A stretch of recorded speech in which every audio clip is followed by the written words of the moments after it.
Welcome to the Deep Dive. Great to be here. So today we're looking at something pretty significant happening in Kenyan politics. It feels like a shift, maybe. A growing focus on regional parties, regional leaders, these kingpins stepping up again. That's right. And we're basing this discussion on a really interesting piece from the Daily Nation, actually published just yesterday, May 16th, 2025. Okay. And our mission here, our deep dive, is really to get under the skin of why this is happening now as we look towards the 2027 election. Who are the main players? And I guess, what could it all mean for Kenya? Exactly, because the article itself raises this great question, in a country where politics and community ties are often so closely linked. Yeah, the article says it dances to the rhythm of ethnic allegiance. Right.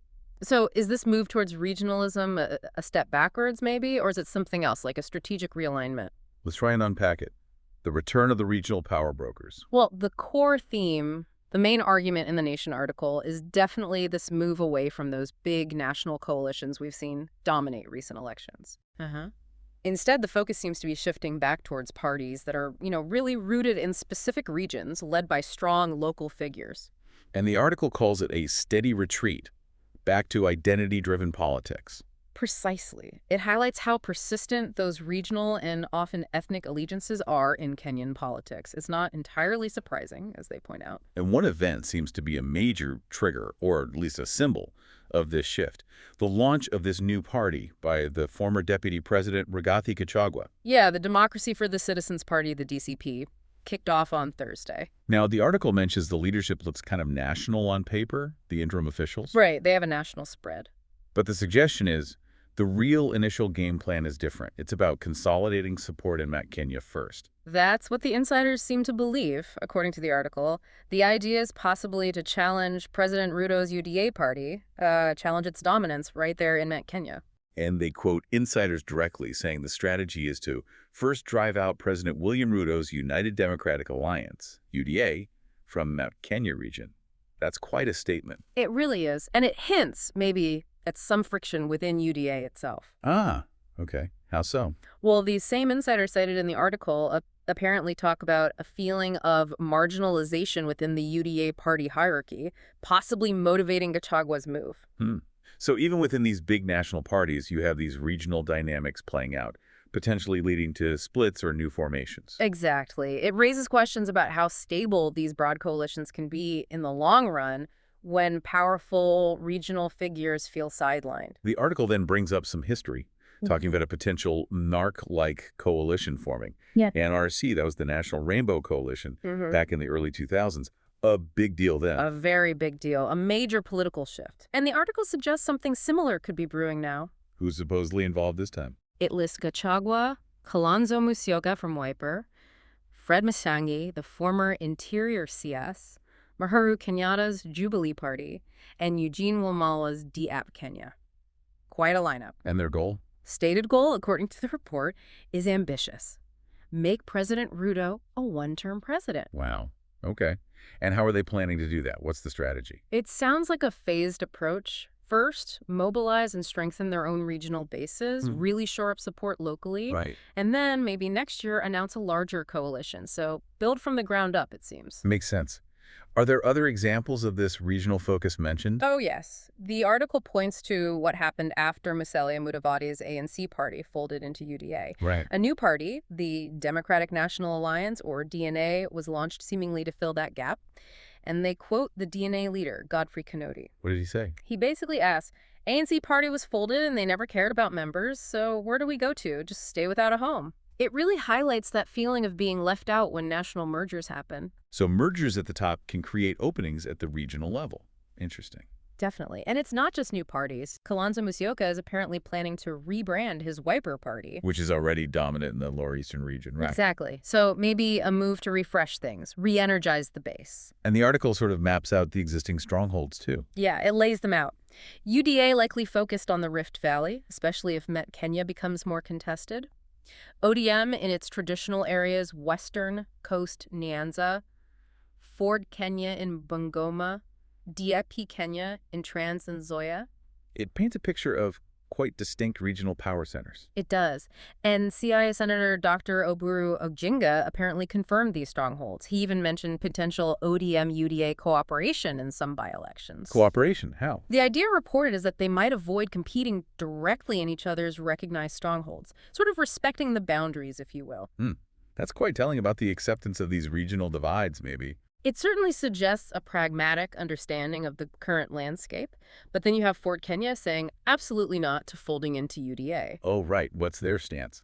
Their Secretary General, John Chikati, is quoted saying Fort Kenya is the second oldest party, and it will not fold or merge with any other party. They plan to compete as rivals. So they're holding on to their independence and regional identity. Very much so.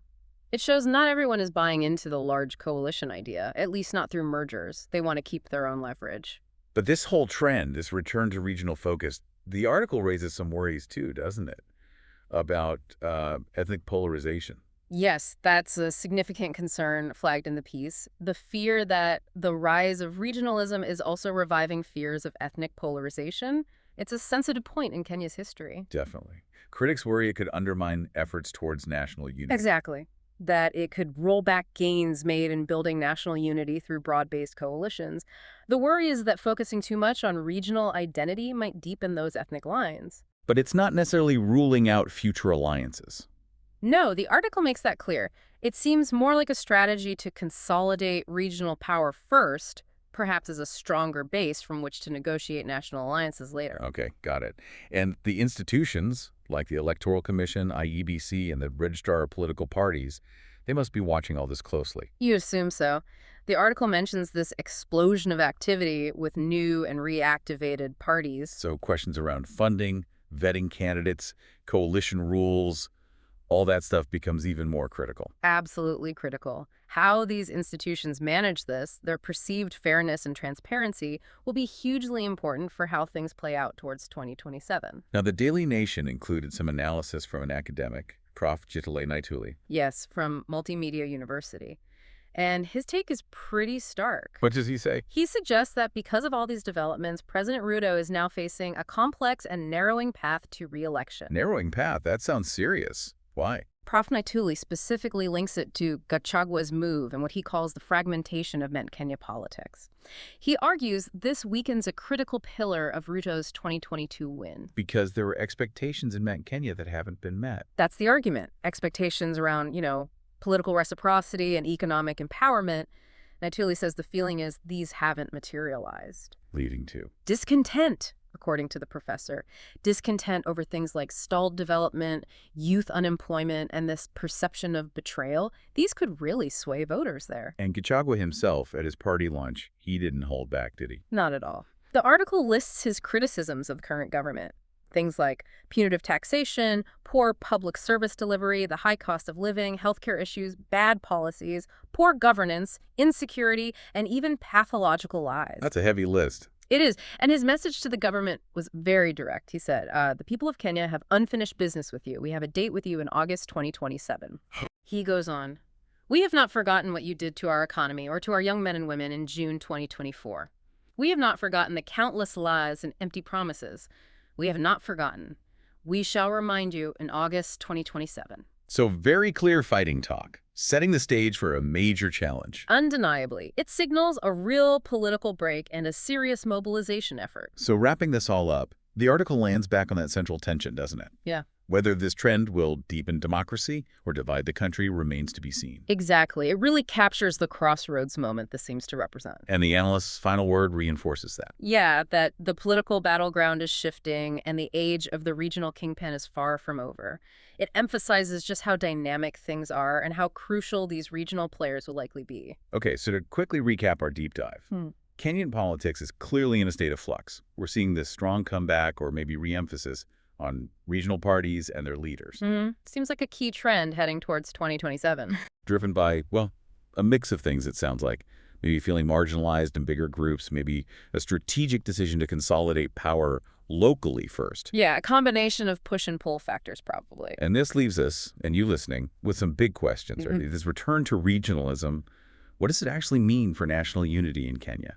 Does it change how politics is played? Will strengthening regional voices ultimately make the system more representative? Or, is the bigger risk that it just deepens those existing divisions, making it harder to agree on things nationally? Definitely something with huge implications. Hmm. And certainly something we'll need to keep a close eye on as things develop. Absolutely. It's a fascinating and critical development to watch.